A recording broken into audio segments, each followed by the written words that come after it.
سنأتي لهذا الجانب. دعنا نحلل الآن جزئيات المشهد في البحرين. نأخذ عينة أخرى من الآراء من داخل البحرين. معنا عبر الهاتف سيد محمد من البحرين، تفضل.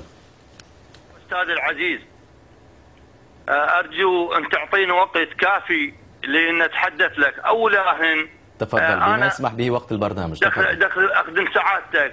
قبل 20 سنة الأكثرية منهم كانوا من أصل فارسي، واليوم الإيرانيين حركوهم.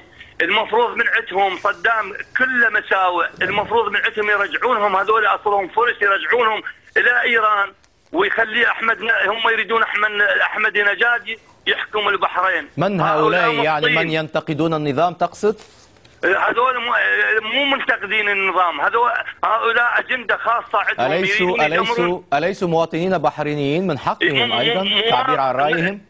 المواطن البحرين اليوم عنده ديمقراطية ليس كمصر أو تونس، وكل الثروات مسخرينها من أجل هؤلاء ناس مدفوعين الأجر ويريدون يدمرون البحرين. المفروض يرجعونهم هؤلاء كلهم إلى الإيرانيين، أصلهم فرس هذول مو عرب، لأن إيران قاعدة تحركهم، تريد المملكة العربية السعودية تسقط ويحركون الشيعة. أنا شيعي والله وبالله، بس هذول أصلهم كله فارسي ولا بيهم عربي أصيل. المفروض يرجعونهم كما رجع صدام حسين الأوائل.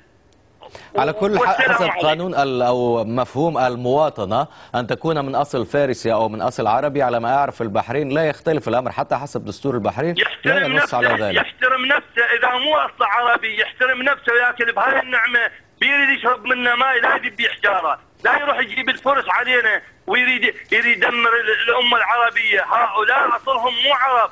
المو عربي يجب عليه يحترم نفسه، وإلا ما يحترم نفسه يرجع إلى أحمد نجاد اللي قاعد يقمع بها بالآلاف، يدق بها بالسجون، هل يروح يدعون ابن عمهم.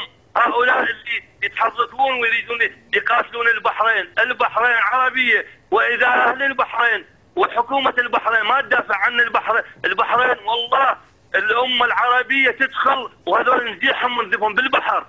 على كل وصلت الفكرة سيد محمد.